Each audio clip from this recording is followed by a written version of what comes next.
Greetings, students. This is the recorded version of the Early Childhood Education Credential 1 level training. And this training is Module 5, Family and Community Relationships. This recording is made for any students who are absent while we are teaching on this module. There will be some secret words placed throughout this module that you will put on your module workbook to show that you have watched the complete module. The first word that I am saying right now is clock, so you will enter the word clock in the spot for word number 1. Let's get going on this module.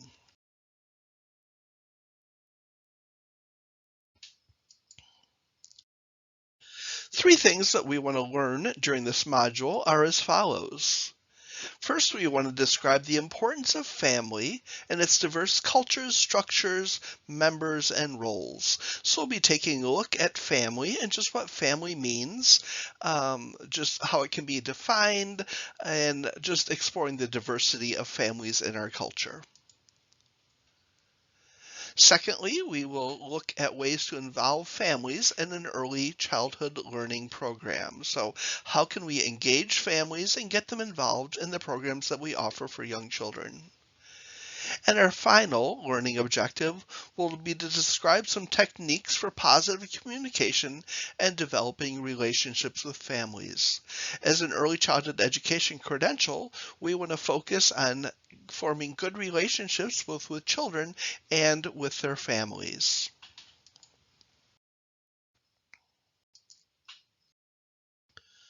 So in your workbook, I ask you to open it up and you're going to respond to the following three questions. Question 1 is, how would you define family? So take some time to think about that and type in your workbook just how you would go about defining the term family. In the next spot, you're going to talk about how you would describe your family to others. So if you met somebody new and they said, "Hey, tell me about your family," just what would you tell them so that they would get a good picture of what your family is like? And then the third question is, how do the families of your high school friends and look in comparison to yours? So think about the friends you have, think about their families, and kind of do a compare and contrast to see how their families are similar to yours, as well as ways that they are different from yours. In our class, after we have answered those questions, we would do some student sharing time where we would all share upon those things. So the next slide here is, how did you do defining the term family? And the module teaches us that the term family is nearly impossible to define. Some family structures include adoptive families. So this is one where a parent or two parents have adopted a child or more children to be part of their family. So it's not a blood relationship, but it's an adoptive relationship. I have some good friends, Pam and Greg, who actually have adopted two boys into their family, and both of those boys happen to be cousins of each other. So the boys are related by blood, and the parents are related to the boys through adoption. There can be co-parenting situations where the parents are not together, where the children spend some of the time with one parent and then spend some of the time with another parent. There may be same-sex relationships where a family has two moms or two dads.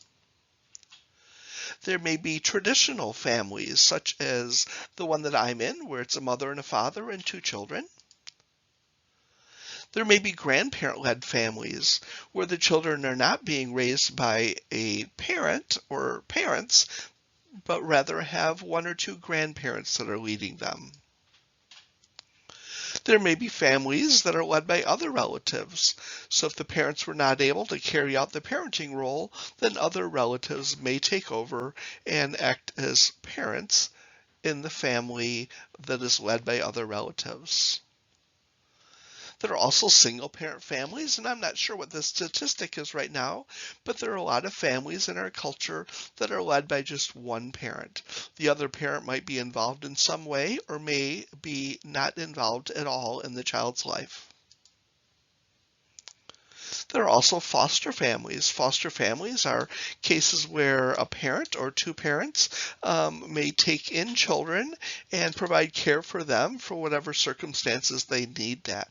I know somebody who was in a foster family himself, and he was adopted into that family, and that family kind of served as a place where children in need of care and love would come, and he has had over 200 siblings in his life because of all these children coming into the foster family.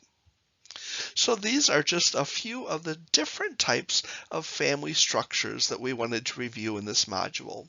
And you'll take time to write down some of these in the notes workbook that you have. A definition was provided in the module of what is a family. So one definition is that a family is an enduring relationship, whether biological or non-biological, chosen or circumstantial, connecting a child or youth and a parent or caregiver through culture, tradition, shared experiences, emotional commitment, and mutual support. So a few key words on this one is enduring. Enduring means it's long lasting. So hopefully family relationships are long lasting. Another thing that I'd like to highlight is connecting. So in class, when we talked about what a family is, a lot of students talked about it's a place of connection. It's a place where people care for each other, help each other, and love each other. Another way that we can look at families is to look at the purposes that families serve. So families in our culture serve a lot of different purposes, including love. We all have a desire to love others and a desire to be loved by others. So a family is a good place for love to take place. Parenting. So parents raise children, help them learn, take care of them, that kind of stuff. So another purpose of families is to provide parenting. Meeting practical needs. We all have a need for food, for shelter, for clothing, etc. So families are a place where practical needs are met. Companionship. We all enjoy being with others from time to time at least, and companionship is one of the purposes of families. Financial support is another purpose of families, where families can pay for school supplies and pay for food, pay for rent, pay for phones, things like that. So provide financial support is a purpose of families. Values formation is another one, where families help children to develop morals and values and things that they care about. So values formation is one of the purposes. Protection. Families protect their children. They protect the people that are part of their family. Both protection by providing a roof over their head through a house or an apartment or something like that, as well as other forms of protection as well. Another one is encouragement. We all have times when we need encouragement, and it's nice to be able to go home to a family and receive that encouragement from our family members. And then I have other on there because I'm sure there are other purposes that families serve in our society. So that was our introduction. The next part here we're going to do is part 1, seeing strengths in families and building relationships. So as an early childhood teacher, as an early childhood director, I worked with lots and lots of families, and I found it very important to build relationships with those families, but also to see the strengths that each family has. So this slide focuses on what role does the early childhood teacher play in the lives of children's families, and there are many roles that teachers play. First, they partner with families in educating children and students. So everybody wants their children and students to be able to learn, and teachers really partner with parents by helping children learn, by teaching various things at school, just to help children to grow up understanding things and developing skills. Teachers also care for children, so family members may go to work or go to school. One of the things that I loved working at Kishwaukee College is that a lot of children came to us for learning while their parents walked across the parking lot so that they could learn as well. We had many parents who became nurses or accountants or veterinarians, various things like that, because of the classes that they took at Kishwaukee College. Another thing that teachers do is they see and interact with families on an almost daily basis. So oftentimes we see families more than other relatives may see a family. So it's our job to be able to see them and know them and support them. Teachers also support parents and caregivers in the role of raising young children. So raising young children is a challenging task. It's often a tiring task. So teachers can support parents in the role of raising children. And finally, because of the role providers play, it's important for providers to look in the strengths in each family. So identify what makes a family strong, what makes a family good, and then to focus on those strengths that we identify. A slide from the module that I want to share with you is that we need to remember that children are born learners. From the moment a baby is born, they start to learn about the world. I was able to see the baby that we have at our house right now. She first learned to roll over from her back to her front, and then she was kind of stuck there. And now she has learned to roll from her front to her back. So babies are born learners, and they keep developing and learning as they grow. Children learn from those that they trust. So it's very important for children to form trusting relationships. Earlier in this school year, we learned about attachment, and we learned how important it is for children to have secure attachments, both with parents and with teachers. Another thing to remember is that parents are experts on their children. A parent is going to know their child better than any teacher. They're going to know their children well. So we need to tap into that expertise that parents have on their children. Another thing for us to remember is that parents deserve support in their parenting role. Parenting is a very challenging task, and it's not the only task a parent is doing. They're often a student, or they're often an employee, they're often a spouse. They have different roles, and whatever we can do to support them in their parenting, we want to do. Another thing to remember is to value diversity and cultural differences. We live in a society that's full of diversity, so we need to look at that diversity, appreciate it, both look at ways that we're different, as well as look at ways that we are similar or have things in common. Another thing to remember is that all parents want to be good parents. We may see a parent out at Walmart some night at 11 o'clock at night with their child, and we may think, oh, they're not being a good parent because that child should be home in bed. When instead we want to think about they want to be good parents. They're out getting food for their child and their family, perhaps at the only time that they're able to. Perhaps they only have one vehicle and they share that between a couple people, and this is when they can go. So we want to remember that all parents really want to and strive to be good parents. So we want to make sure that we develop some strength-based attitudes about the families in our care. Just kind of a definition here, one's attitude is a way of thinking or feeling about someone or something that's often reflected in our behavior. I'm sure some of you have friends who have a bad attitude about school. They just think poorly of school. They don't want to be there. They'd rather be at home. And that attitude that they have is reflected in their behavior. We can see them act out that attitude kind of by the way that they act in school. So we can have bad attitudes about things, and we can have good attitudes about things.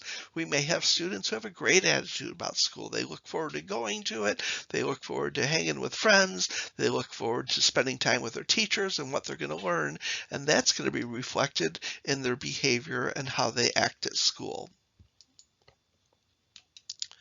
The attitudes that we have are shaped by our experiences, our beliefs, and our assumptions. So we need to pay attention to those things we experience, what we believe, and what we assume about others.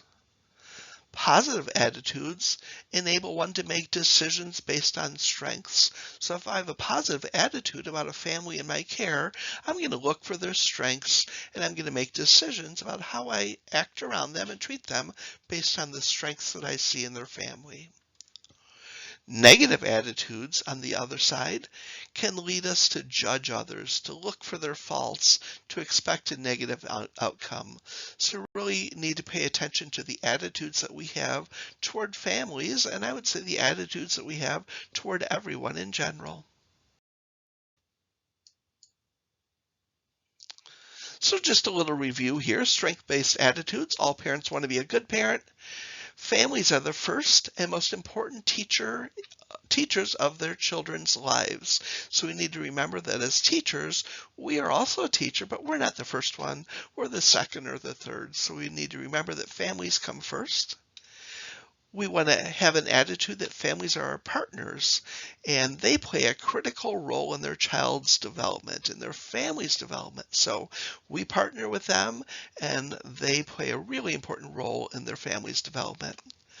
Also, a strength-based attitude for us to have is that families are the experts on their child or their children. So if we have a question, if we're trying to understand something, perhaps it would be a good step for us first to go to that family and ask them because we know that they're an expert on their child or their children. And the last one here, families' contributions are important and valued. So we need to think of ways that families contribute to the well-being of their children and value those contributions. In this next slide, we see a picture on the left there. It's a hand-drawn picture. And in your notebook, I want you to focus on this picture. And first of all, I want you to take a little bit of time writing down what you see in this picture. Just describe it as if you're telling somebody about the picture.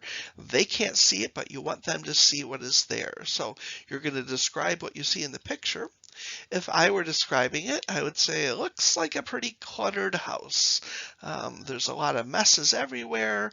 There's a kitchen sink full of dishes, toys on the floor, all kinds of stuff. I see a mom on the couch, maybe watching TV. Looks like she might be smoking. So that is what I see in the picture, first of all.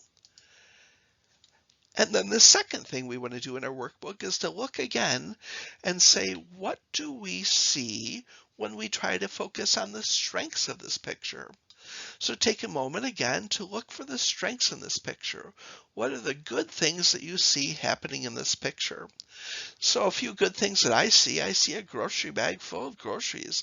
That tells me this family has food. This family understands nutrition and understands that kids need to have good nutrition to be healthy. The child sitting on the floor appears to be sitting by a puzzle box. So I could say, hey, a strength of this family is they understand that kids learn through play. They understand that they need to provide some things for their family, like this puzzle, so they can learn through play. On the cabinet to the right of the mom, I see some pictures. This might tell me that family's important to them. They have an extended family. If they need help with something, they can call upon that extended family and get some help and resources they need. I also see a child approaching a man, could be a dad, could be a grandpa, could be just a male figure in that family, but this child is approaching them with love, wanting a hug from the person, so there's some love going on there, some affection going on. I also see that the person coming home is carrying a lunchbox, so maybe they've been at work, they're working to support their family. So at first glance, this picture, we see a lot of clutter, but when we focus on the strengths, we can identify a lot of strengths. So this was just an exercise to help us to focus and help us to look for strengths in families. The second word that I want to share with you for you to write down is hippopotamus. So if you can spell it, which I'm not sure I can, please write down hippopotamus in your workbook for this module.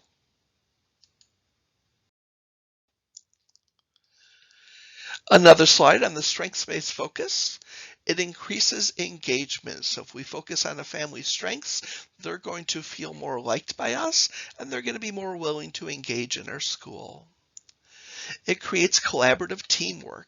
So again, if we're recognizing the parent as the expert on the child, we're going to collaborate with them. We're going to team with them when we want some help on teaching the child and helping them to engage in the learning that we provide. It improves the overall interactions in learning when we focus on strengths in the family. It restores hope. So we may have a child that we're really struggling with, but when we involve the family, it's going to restore hope for the teacher and for the family that we're all ready to help the child together. By showing appreciation for what one does, we can find energy to tackle the issues. So when you teach, you're going to have a bunch of children that are pretty easy, and you'll probably have a few children that are challenging as well. So we want to be ready to tackle those issues and have the energy to do so. So if we recognize that parents are the experts on their children, we want to be able to start some conversations with them. So these are a few strength-based conversation starters that were provided in the module. The foundation to building relationships begins with starting off on the right foot with our conversations. So I just want to focus on starting off things in a good direction so we can continue going down that good road. We could ask a parent, how do you comfort your child? So if we have a child in our classroom who is distressed when they get dropped off, we could ask the parent, how do you comfort your child? The parent may say, I hold their hand. The parent may say, I read a book to them. The parent may say, I find their pet animal and let them hold that. So tapping into the expertise of the parent. Tell me what works at home when you see this behavior.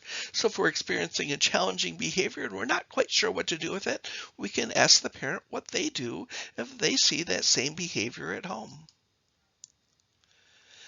A question we might want to ask an infant's mom or dad is, how can you tell your baby enjoys an activity? Just kind of what signs do they show?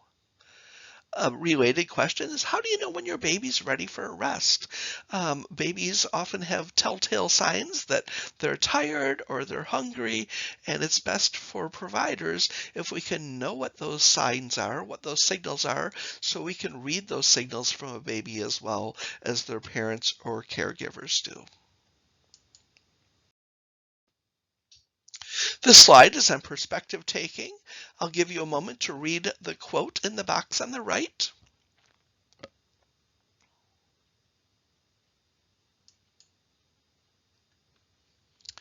And I will add, it is helpful to try to see things from a parent or guardian's perspective. We would always be aware of our own biases, our judgments, and our assumptions. So know yourself well when you're a teacher. How do these biases or judgments or assumptions that I have affect the interactions I have with families? We want to be able to find common perspectives and work and build from that. Always take some time for reflection to really think about our thinking, to reflect on how we're handling a situation, how we're thinking of something, am I really trying to find the strengths in the family, etc. And another good thing is before sharing our views about what we see in a child, ask a family to share theirs. This shows again that we're valuing their expertise and valuing their perspective and their opinion. Next slide is focusing on the family-child relationship. We want to make sure that we are welcoming families to visit our program, both before children start as well as after. We want to make our program a family welcoming place. We can share observations of parent-child interactions, so a way to affirm families when we see positive things happening. We can reinforce with a family just how much the family means to the child. So tell them that the child misses you when you're gone, talks about you, talks about your family. And we want to always talk regularly to the parents or guardians.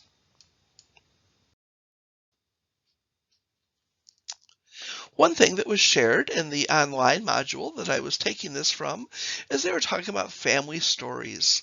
And they shared that family stories provide an opportunity to learn about what factors such as language, race, ethnicity, religion, socioeconomic status, family structure, sexual orientation, and community mean to the family. So a lot of different things in there that are part of the family. The race of the family, the faith or religion of the family, their socioeconomic status, which is a fancy way of saying kind of are they middle class, upper class, lower class, how much do they struggle for their needs versus how comfortable are they with meeting needs. The second quote down here says stories can give vital information on how to create an environment that includes culturally responsive teaching practices. So we really want to learn family stories and really learn about families.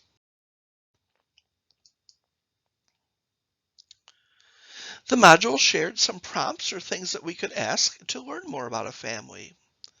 We could say, hey, I'd love to hear the story of your journey to this country. So back when I worked at Northern Illinois University in the Child Care Center, we had a lot of families from a lot of different countries.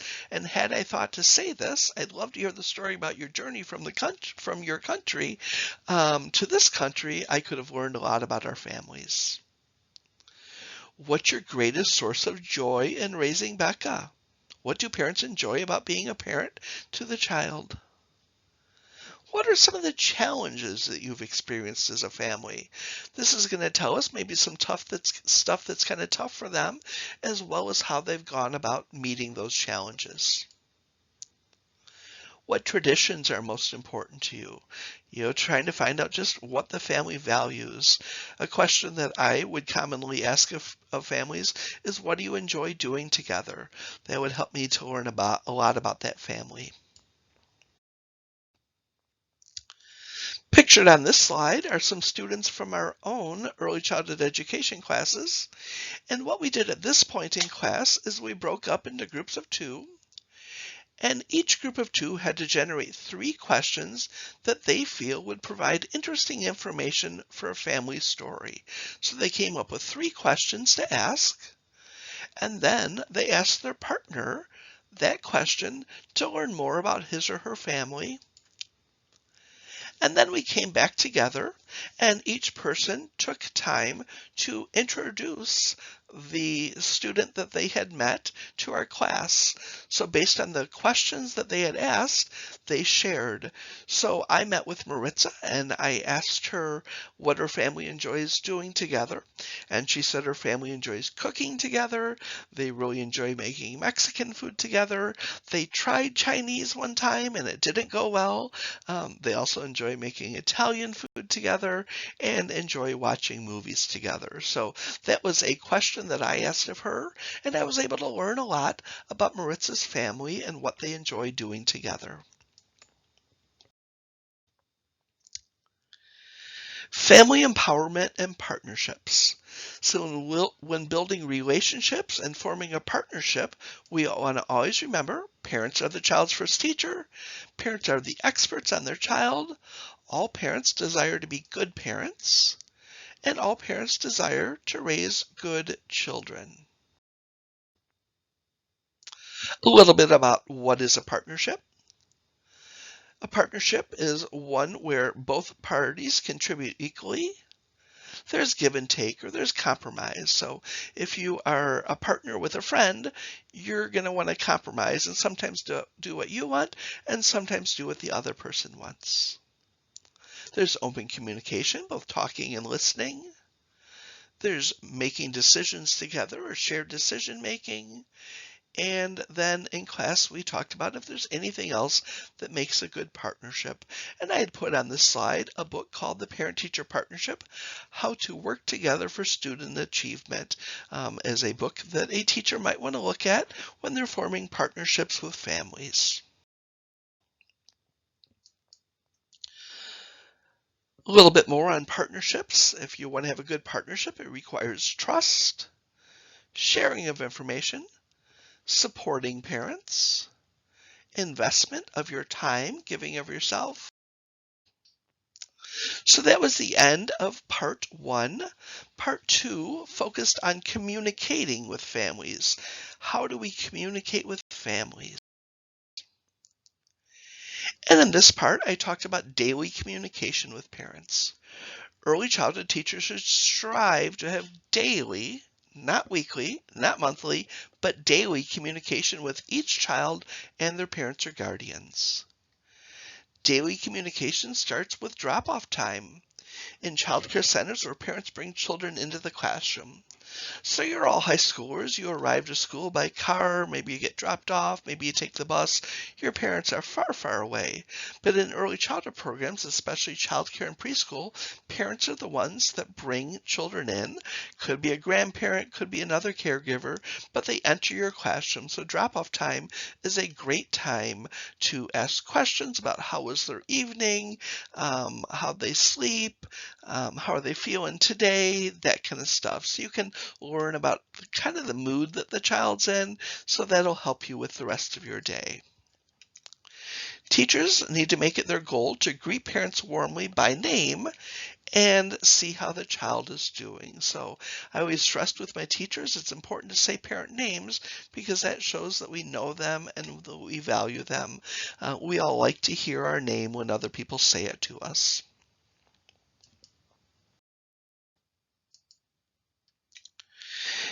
So then the day goes on, and then daily communication typically ends with pickup when the parent or guardian returns to the classroom to take a child home for the evening. Teachers again warmly greet the parents, and whenever possible, it's good to share a little bit about the child's day.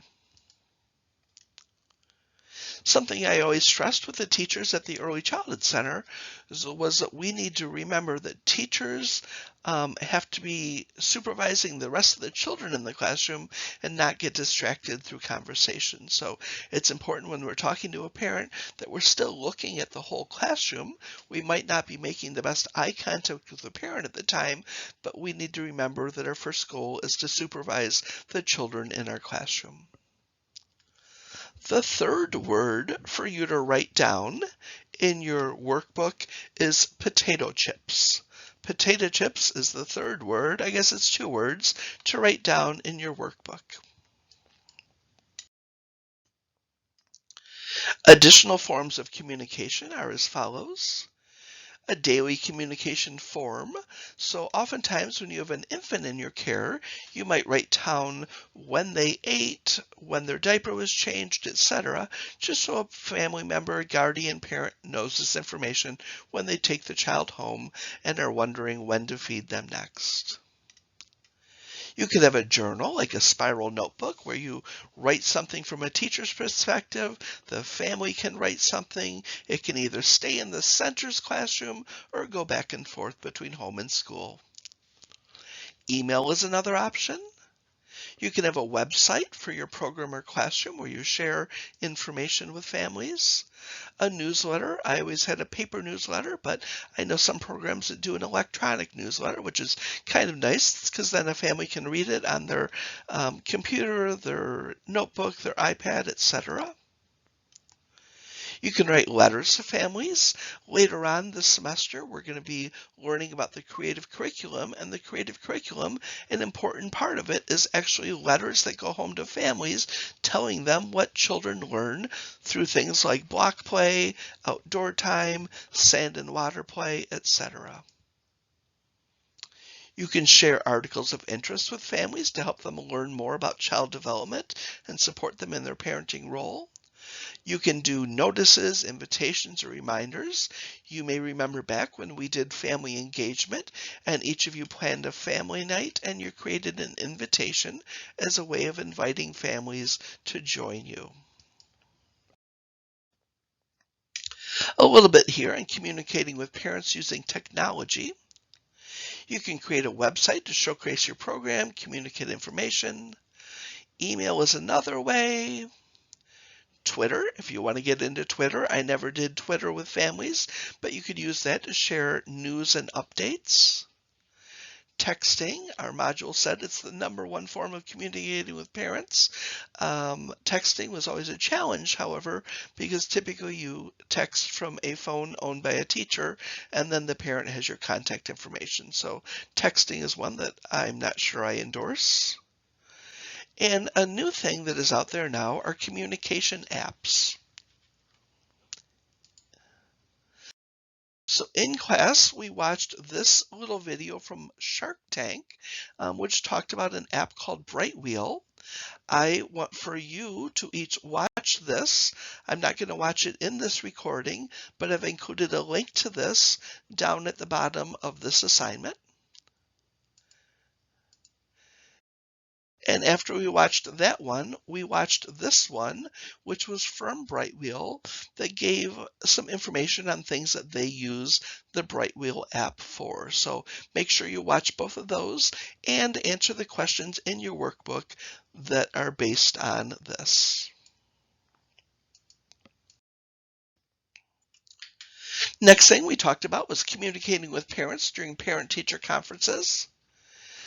Parent-guardian/teacher conferences should be scheduled at regular intervals. Usually twice a year is a good healthy practice, but you always want to offer conferences at any time should a parent want one or should a teacher think that it's important to get together and talk about perhaps a behavior that they're experiencing in the classroom. Early childhood teachers prepare for conferences in advance to be able to provide parents and guardians with useful information. So you don't want it to be a thing where you're just checking it off the list that you had conferences. You want to actually provide them with information that is going to be useful and helpful to them. Teachers may also gather artifacts such as pictures, projects, artworks, etc. that show parents or guardians what a child does at school. When we get to this point in class, I showed some pictures of our early childhood education class painting. So I was able to show this as an artifact. And if I were having a conference, I would say, your child paints in class. When they paint in class, they use a lot of different colors. They figure out what happens when they mix colors together. They hold the paintbrush properly, that kind of stuff. So a picture is really worth 1,000 words, and it shows a parent what a child can do.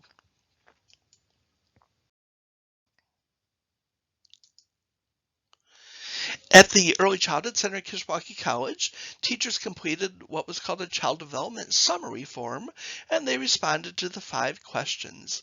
Then they used this to help them when they met with parents for a parent-teacher conference. First question was, what does the child do in the classroom? So they could talk about the various activities that the child engages in, kind of talking about their preferences and their favorites. Who does the child play with? Parents often want to know who their kids' friends are at school. How does the child interact with their peers and with teachers? Do they share? Do they listen well? Are they kind? That kind of stuff. What strengths are observed in the child? Just as we talked about observing strengths in families, we want to look for things that the child is very good at and share these with the parent. The parent might also share the same strengths that they see at home. And you can also talk about some challenges that you're working on, just to know that let the parent know that you are working to help the child to learn to be successful in school. Teachers shared this completed form with parents really as a way of painting a picture of the child and their involvement at the center. Teachers also made sure that conferences were a two-way conversation, so we used it to gather information from the parent to learn about the child and what they're like at home. Next in class, we watched this short video that is also linked down below. You are asked to watch this video so that you can answer a question. You're asked to share the 6 tips that this video provides on holding parent-teacher conferences.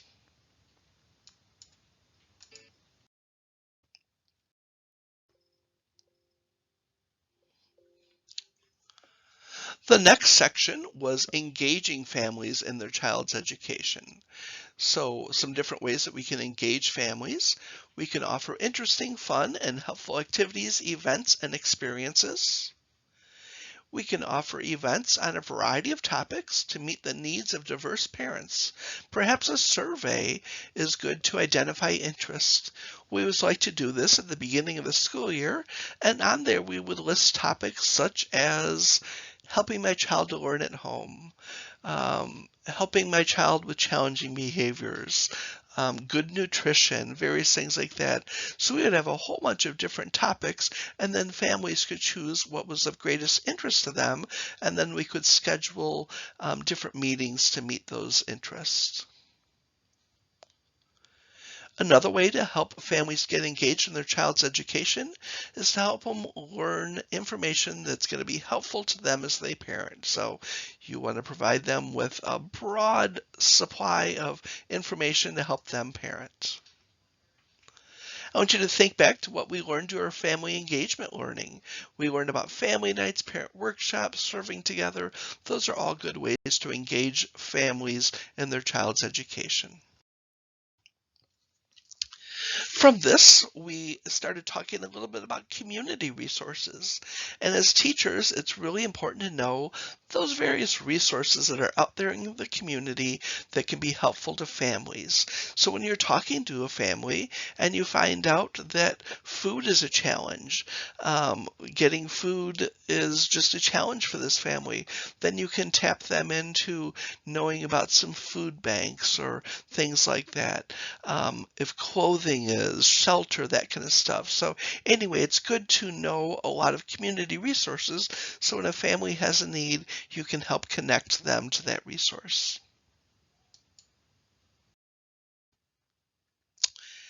At this point, right at the end of our module, we explored 4 different scenarios of families in need, and we talked in class about different things that could be done to help the families.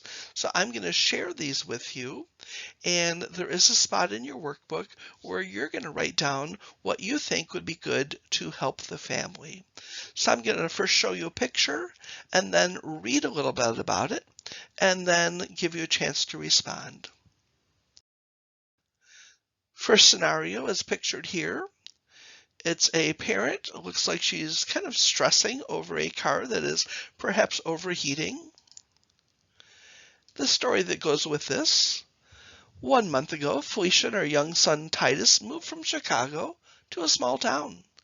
They love the small town feel as it is quiet, less congested than the city. However, they miss the interactions they had in the city. Recently, they experienced a challenge that has impacted Felicia's ability to work. Her car is not working. She used her savings to move to the small town from Chicago. Transportation is now an issue. She does not live on a bus route and has no friends locally who can help her. It's too expensive to take a cab to Titus' childcare program and to work twice a day. However, if she can't go to work, she will not have the money to get her car fixed. It's a circle event that has caused her stress. Finding a way to get Titus to childcare while finding a way to work has been a challenge. I want you to take a moment to write down what you would do in this scenario.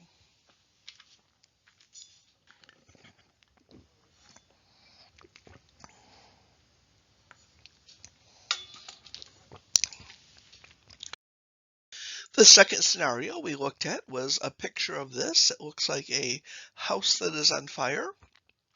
And the scenario reads, Abigail and Rodney lost their house in a fire. While the family escaped physically unharmed from the fire, they only have the clothes that they are wearing. So take a moment to write down, kind of just based on your community, what you would do if you were the teacher of the class that Abigail and Rodney's child was in. What might you do to give them some support and encouragement? So again, I will pause for a moment while you do that.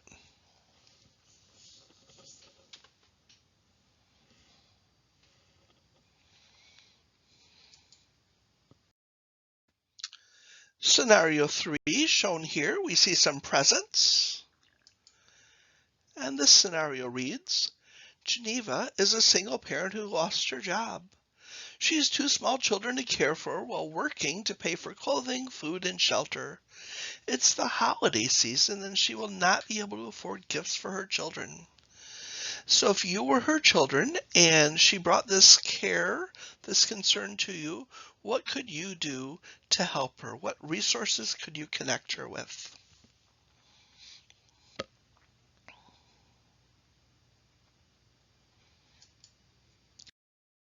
And then our final scenario is here.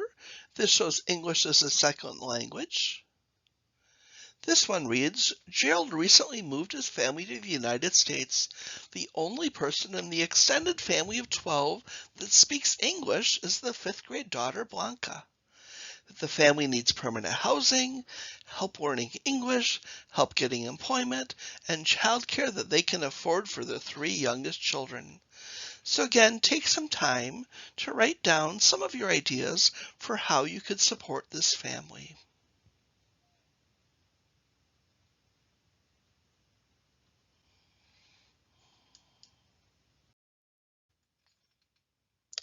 So kind of just summarizing these scenarios. Step 1 in supporting families is to listen to their needs. Step 2, identify any resources you could connect the family with for services for their needs. And step 3, continuing to be a listening ear and a caring heart. Sometimes after the immediate problem has passed, there are residual problems that keep coming up. So it's good to continue to be a listening ear and have a caring heart.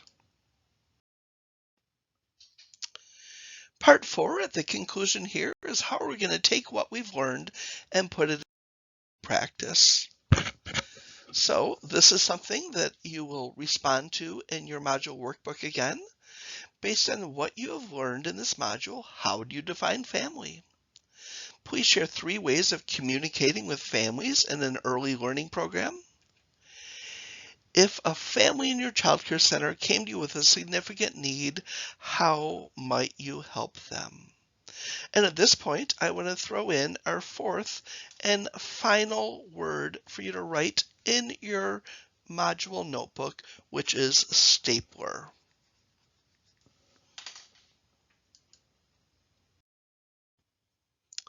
So wrapping up, make sure that you complete the reflection and then make sure that you submit this module to me once it is complete.